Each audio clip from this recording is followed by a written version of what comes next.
ini ya, banyak. Sebelum itu pun banyak terjadi orang azan baca selawat bunuh. Karena dia kata orang yang azan membaca selawat itu dosanya lebih besar daripada menzinahi ibunya sendiri. Bunuh. Karena sudah banyak bunuh, orang tak mau menganut agama itu dan menjauhi dan malah memerangi. Itu pun setelah diperangi oleh dari kerajaan Mesir. Dan karena dia mau mengambil Mesir pun jadi sebagian kerajaan. Dulu kan Irak pun sudah diambil, tetapi ditolak. Ya. Kemudian Mesir pun begitu mulai diambil, maka Mesir melawan.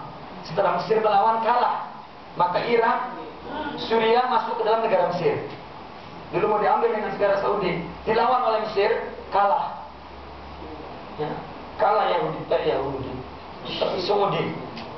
Nah sama D-nya jadi Saudi dengan Yahudi kan sama. D-nya yang sama. Kalau aslinya memang keturunannya. Ya. Maka ketika kalah melawan Mesir, maka Irak diambil oleh Mesir. Maka Irak, Suriah, Libya menjadi negara Mesir kesatuan. Baru kemudian merdeka masing-masing. Ya, Sudan pun termasuk baru masing-masing negara. Nah, sejak saat itu dia merasa kecil. Ini bahaya kalau kita tidak cepat-cepat ganti nama. Kata Raja Fahad, kenapa nama kita Wahabi? Siapa Wahabi? Abdul Wahab. Abdul Wahab orang, bukan pun ulama hebat yang dikenal di dunia ini dan banyak orang tolak. Kalau ini kita ganti, nanti hancur pula ini Saudi. Kita ganti apa? Salafi. Sudah salaf itu adalah terus di zaman Nabi. Siapa yang mau tolak zaman Nabi? Oh iya betul, oke. Namakan Salafi. Setelah itu terus nama Salafi. Makanya dia maksa kan kalau Islam tak dibagi, tak dibubuh. Salafi tidak sempurna. Enggak pernah dari zaman Nabi Muhammad sampai munculnya Wahabi ini harus mengaku anak Muslim plus Salafi tak ada. Yang ada juga tak ada Sufi, tak ada yang ada adalah Muslim saja. Itu mungkin betul lah. Karena di Al-Quran wa nahnu minal muslimin, nggak ada wa nahnu minas salafiyin, tak ada. Akhirnya dia berjaya karena kau tak mengikut kepada Nabi, bid'ah, syirik. Orang takut, oh aku ikut Nabi lah. Karena akidahnya tak banyak paham dan aku ikut salafi tak apa daripada aku tak ikut Nabi. Padahal ikut Saudi. Ya. Ini yang dimaksud salafi modern. Kenapa dikatakan 50 tahun? Ya, kalau tuan-tuan boleh membaca buku-buku mereka, kita cari buku mereka yang disusun di abad 18. Ya, di abad yang 19, saat 10 misalnya, itu belum ada pengkafiran pensyirikan. Kepada tawassul, pembid'ahan, kepada tasbih belum ada. Hatta Imam Abdul Wahab sendiri tentang tasbih mengatakan itu tidak betul. Dia kata cuma itu tidak dari Nabi, tidak ada di zaman sahabat. Cuma kata itu, tapi tidak dikata bid'ah. Setelah 50 tahun baru tawassul berubah menjadi syirik. Kalau syirik kan kafir. Tabaruk syirik, tasbih bid'ah. Itu baru 50 tahun kita dengar. Buku mereka sebelum 50 tahun tak ada. Makanya Sayyid Muhammad Alawi dia mengatakan beberapa pendapat Wahabi betul ditulis di risalah dia. Tidak betul Imam Abdul Wahab mengatakan begini, buktinya Imam Abdul Wahab sebelumnya mengatakan ini bukunya. Tak betul, ini dikatakan syirik. Imam Abdul Wahab tidak mengatakan itu. Ini buktinya mengacu kepada buku-buku yang sebelum 50 tahun. Nah ini peliknya di sini. Maka inilah yang membuat pembahasan tauhid ini menjadi bermasalah.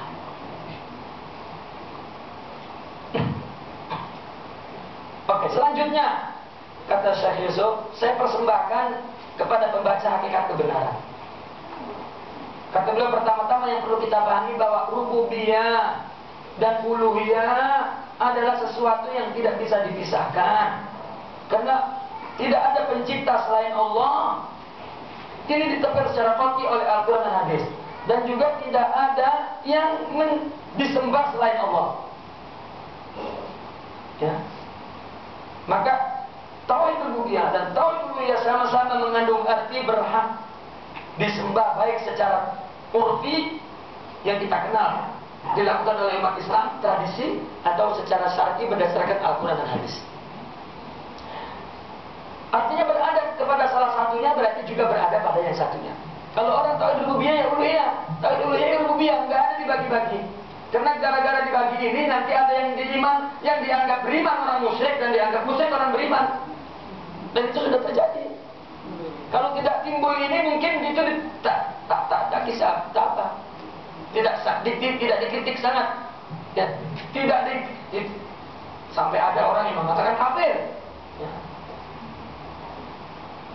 Karena gara-gara mengkafirkan orang mukmin. Maka Imam Ibn Taimiyah dikafirkan oleh Ibnu Hajar Al-Haythami. Ibnu Hajar Al-Haythami hidup di abad 10 setelah Imam Ibn Taimiyah. Dia adalah seorang ulama mazhab Syafi'i. Lalu ketika ditanya, kenapa kau kafirkan Imam Ibn Taimiyah? Aku kafirkan Imam Ibn Taimiyah itu karena dia kafirkan Ibnu Arabi. Jadi saya tidak mengkafirkan, karena kata Nabi, siapa yang mengkafirkan orang muslim maka dia kafir. Jadi saya cuma membunyikan hadis itu saja. Karena dia kafirkan maka ente pun kafir. Lalu Ibnu Hajar dikafirkan juga oleh Wahabi. Kafir karena mengkafirkan imam saya. Kita stop, jangan kita kafirkan lagi Wahabi nanti. Tidak selesai-selesai. Karena dia kata berdasarkan hadis, yang mengkafirkan orang mukmin dia kafir, jadi saya kafirkanlah. Parahnya lagi yang barang siapa yang tidak mengkafirkan kafir, ini lagi terus. Ini pemikiran tasyadud, jangan diambil.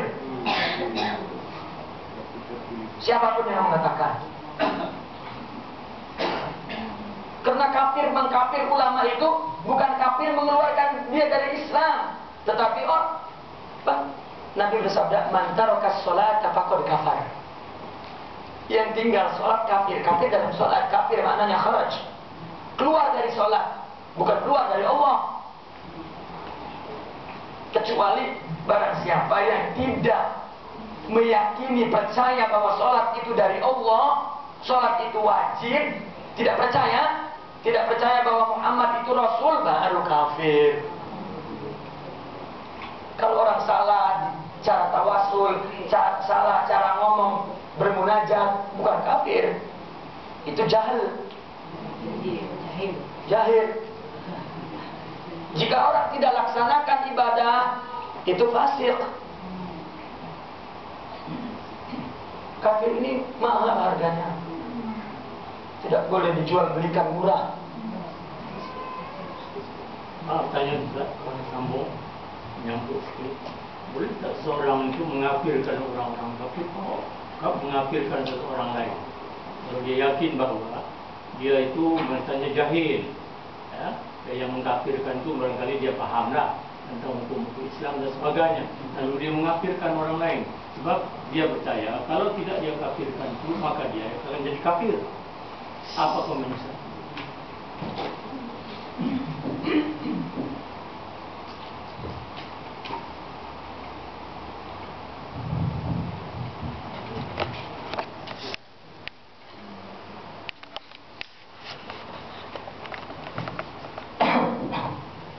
Iman lawan dia kafir.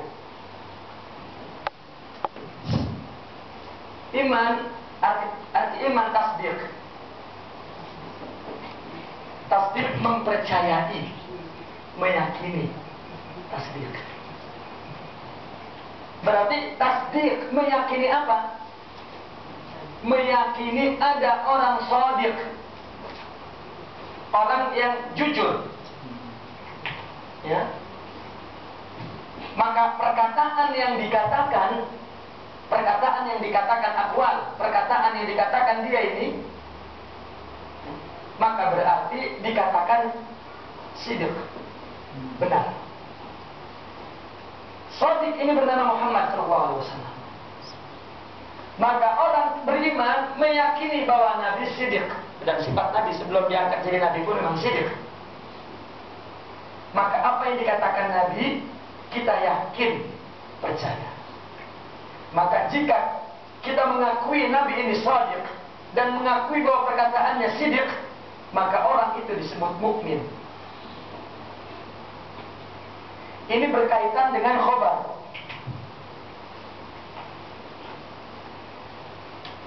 Berkaitan dengan khabar, kabar.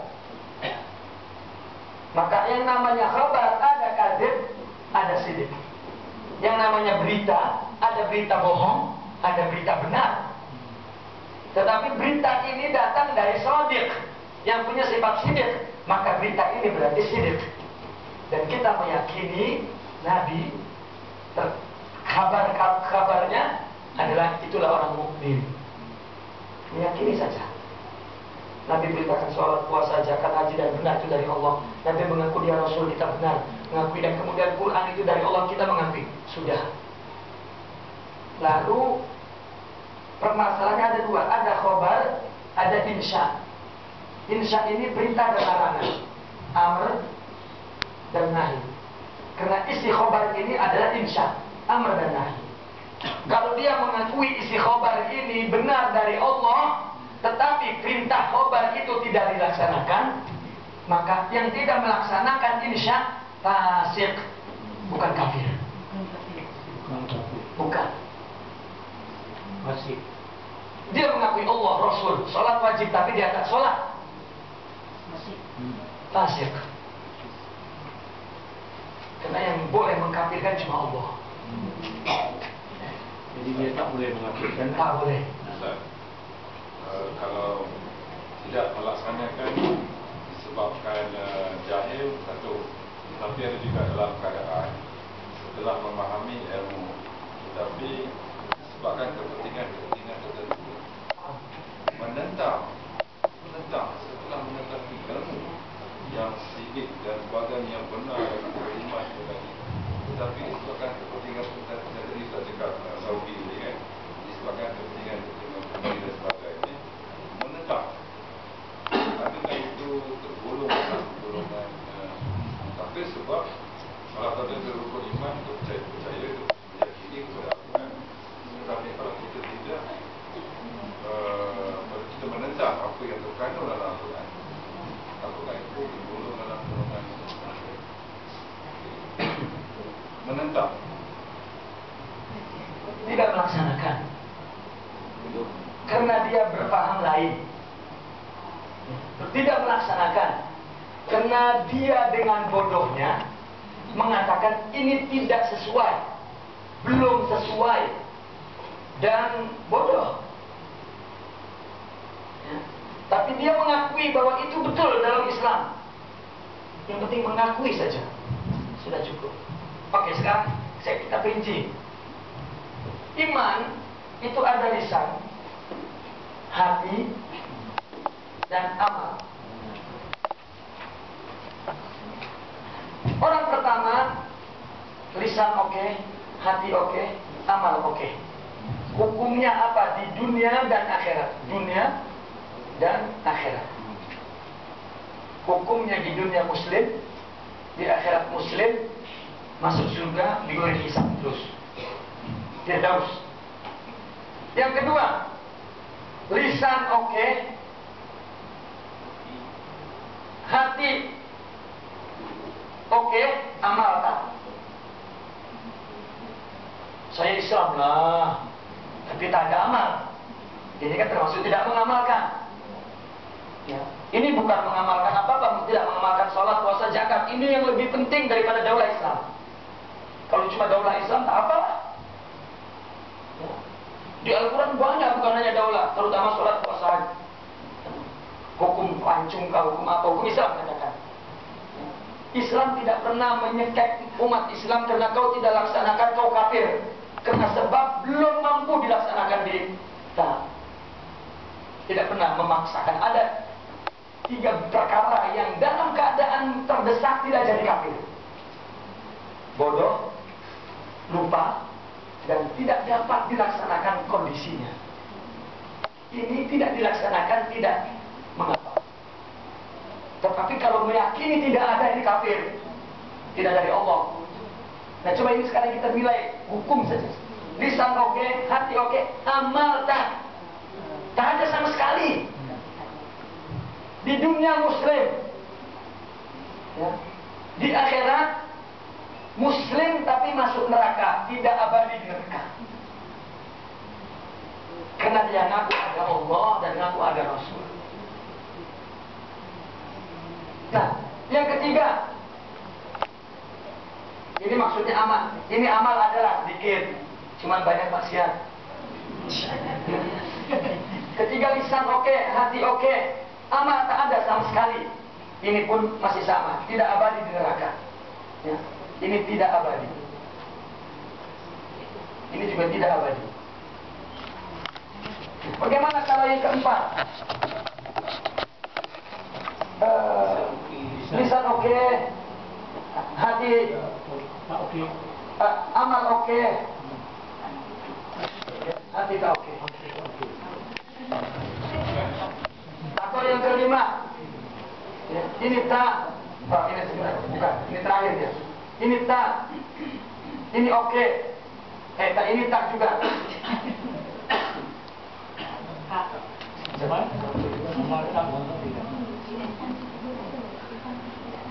Lisan oke, semestinya amal dulu salahnya. Pantas bingung. Karena ini ada di kitab, jadi saya ingat di kitab. Ya, lisan, amal, hati. Jadi tadi ini kan, ini kan.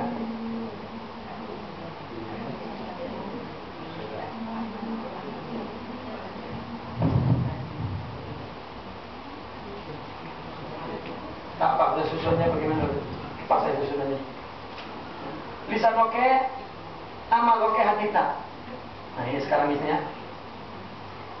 Tadi kan ini macam itu. Separuh ini ada, ini ada, ini ada. Nah sekarang lisan oke, amal oke, hati tak. Di dunia harus dihukumkan muslim, di akhirat kafir.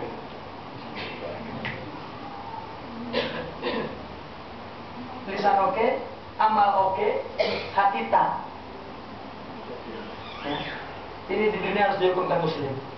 Karena dia sholat ikut sama kita, puasa ikut sama kita, tak boleh dikatakan muslim, apa kafir. Tapi di akhirat kafir. Ada lisan tak, amal tak, hati oke, di dunia kafir, di akhirat muslim. Sebaliknya, di dunia tak ada lisan cakap, tak ada amal, tapi hati dia percaya kepada Allah. Di dunia kafir, di akhirat muslim. Tersiksa dulu, tidak abadi di neraka. Tetapi yang ini, ya, di lisan oke, amal oke, hati tak, di dunia muslim, di akhirat terus kafir, khalidina fiha, selama-lamanya. Jadi iman mengakui Allah dan Rasul, titik. Karena dia yang mengatakan kafir kepadaku. Ini bagi manusia. Misalnya ada orang, seorang ulama kasyaf, dia tahu bahwa dia kafir hatinya, tetapi dia beramal. Dia kata kamu kafir. Kenapa? Aku tahu hatimu dikasap oleh Allah. Bagaimana hukumnya? Yang kafir adalah syekh ini, wali ini. Oleh apa? Oleh hukum dunia, syariah. Karena hukum syariah yang zahir saja. Tapi saya dibukakan oleh Allah ya, tapi tak ada bukti. Mana buktinya, dalilnya? Cakap apa dia? Tak, kan Islam. Amal apa dia? Islam.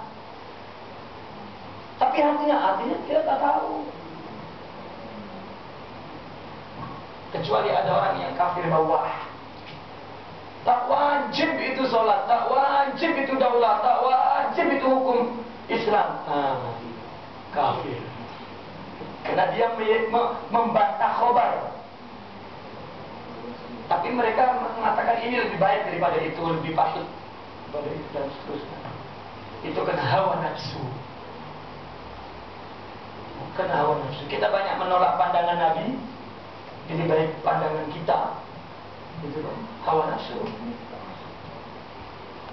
Nah, yang kelima, lisan tak, hati amal tak, hati ada.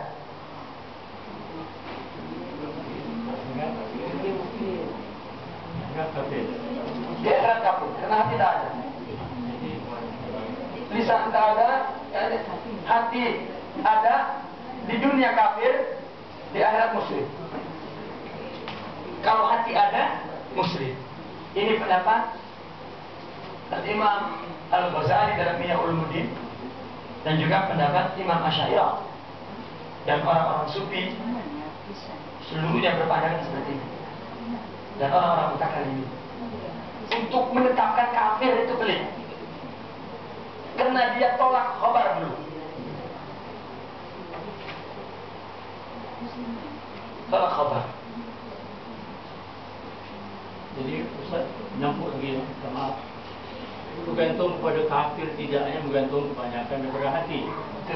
Yang kedua, kalau mengikut formula ini, artinya seseorang itu bolehkah mengkafirkan seseorang yang lain.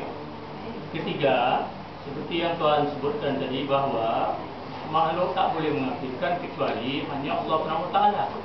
Apa komen Ustaz?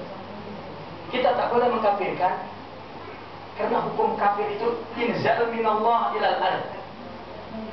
Dan tak seorang yang tahu persis apakah betul hukum Allah ini tepat untuk dia kafir. Maktub bilahil mahfuz. Ini satu. Untuk mengetahui hukum, karena jika kita hukumkan Allah tidak, maknanya ini bermasalah nanti di akhirat kepada Allah. Karena hukum ini Allah. Al-hukum khitab Allah. Hukum itu hak Allah sendiri yang menetapkan. Adapun ketika kita membincangkan bahwa orang yang begini kafir, orang yang begini kafir, itu boleh. Tetapi jika si fulan kafir, ini bahaya. Disebut namanya si fulan bin fulan kafir, ini bahaya. Tetapi kalau kita mengatakan siapa yang tidak mengakui daulah Islam dan hukum Islam dan menolak dan itu dikatakan tidak ada, maka orang yang menolak ini kafir. Ini mungkin boleh. Yang tidak boleh adalah ta'yin. Si fulan bin fulan kafir, kafir terus yang cakap itu kalau memang hakikatnya tidak kafir di mata Allah. Karena hukum mengkafirkan cuma khitab Allah saja. Tak boleh. Nah, untuk mengetahui khitab Allah dua. Pertama usul, kedua usul. Arti usul, dia mengetahui ilmu agama penuh. Artinya mengetahui, maka syarat-syarat untuk menjadi kafir dihukumkan kafir sudah diketahui benar. Yang disebut kufrun bawah, dia belak-belakan seperti murtad. Ya. Saya tak ambil Islam, saya memang suka ini. Sudah murtad. Ya. Maka ini kafir. Dan kalau ini bahaya betul, dia mengajak kepada agama lain, sholat tidak, puasa tidak. Ya. Tetapi kalau masih haji, masih ada amal, hukum Islam masih memperlakukan muslim. Ada pikirannya yang kafir, ini peperangan secara pemikiran, kafir pemikiran. Bukan kafir mengeluarkan dia dari Islam atau dia sama dengan orang kafir, karena ini nggak boleh. Dari ulama dulu sampai zaman kafir mengkafirkan, ulama dulu itu imam 4 utama. Ya. Ketika misalnya ada orang yang sudah memang mungkin kafir, ketika mau mengatakan lah, saya tak cakap apa-apa, cuma kembali lagi pada hukum yang melakukan ini itu kafir. Tapi ketika diminta orangnya, oh, tak tahu saya. Kecuali memang dia sudah minta. Ya, dia sudah mengatakan saya keluar dari Islam. Nah, ini baru hukum kita, hukum Islam, boleh dipanggil sebelah.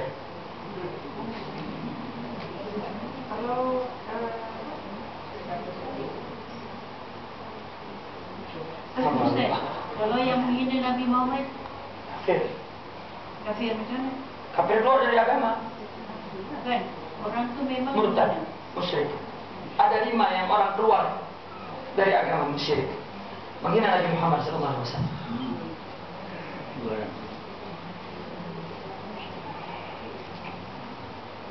Oh, lupa saya. Dia memang menghina Nabi Muhammad. Orang muslim. Iya.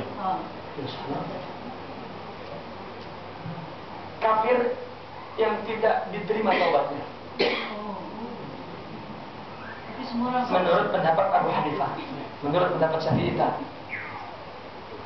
menghinanya macam mana? Menghina itu maknanya Nabi bukan Rasul. Tapi kalau menghina ijtihad, bukan berbeda pendapat tentang menilai Nabi, itu bukan menghina. Menghina itu Nabi Muhammad bukan Nabi. Dia itu adalah sihir, pengaku-ngaku. Wah itu. Setakat media-media aja, menghina media-media, misalnya macam penulis Bangladesh itu, atau penulis apa itu yang Kayak karikatur itu, Ya. itu yang orang kafir yang buat. Tak perlu dikafirkan, kafir sudah kafir. tapi Bangladesh, dia Islam tuh Bangladesh Oh, tuh. Islam. Ya, yang penulis itu Kirain dari mana itu? Bangladesh. Tak yang membuat karikatur Nabi itu kan dari Itu dari India. Birma, Denmark. Cuma ini penulis saya lupa namanya dari Bangladesh langsung larinya ke Prancis. Oh, berarti itu macam Salman Rushdie lah. Iya. Nah, itu Dia memang- Islam itu. Dia itu Islam misionaris daripada Yahudi. Dia Yahudi. Dia antek-antek Yahudi banyak seperti Syekh harganya dulu. Dia belajar di Mekah 7 tahun, belajar tafsir dan belajar nahwu Arab Mekah. Pergi ke Indonesia, duduk di Bandung, nikah dengan orang Bandung, punya anak, dia bikin sholat di masjid, jadi imam dan mengajar tafsir di musola. Akhirnya matinya di Belanda, mati dengan cara Kristen dan dikubur dengan cara Kristen. Itu namanya misionaris, ya kafir, misionaris kafir. Ya, ini kita muslim yang elit lah, muslim yang memang orang muslim dan berada di negara muslim dan berinteraksi muslim. Itu misionaris.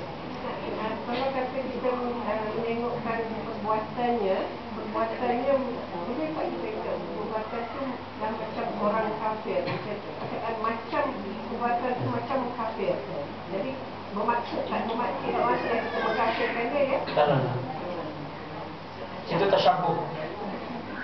Kan memang ada mantasabah biqaumin bahwa minhum. Yang serupa orang kafir, maka dia bagian dari orang kafir. Perilakunya, tapi bukan dia keluar dari agama. Jadi kafir yang keluar dari agama itu berarti keluar dari Allah dan Rasul. Itu cuma Allah yang tahu. Kecuali dia mengakui keluar dari agama betul, kita harus nyatakan kafir. Ini ada satu cara untuk bagaimana menyikapi kita kepada orang lain, itu dari masalah ihsan. Tapi ini tidak bahas tentang ihsan. Jadi lama.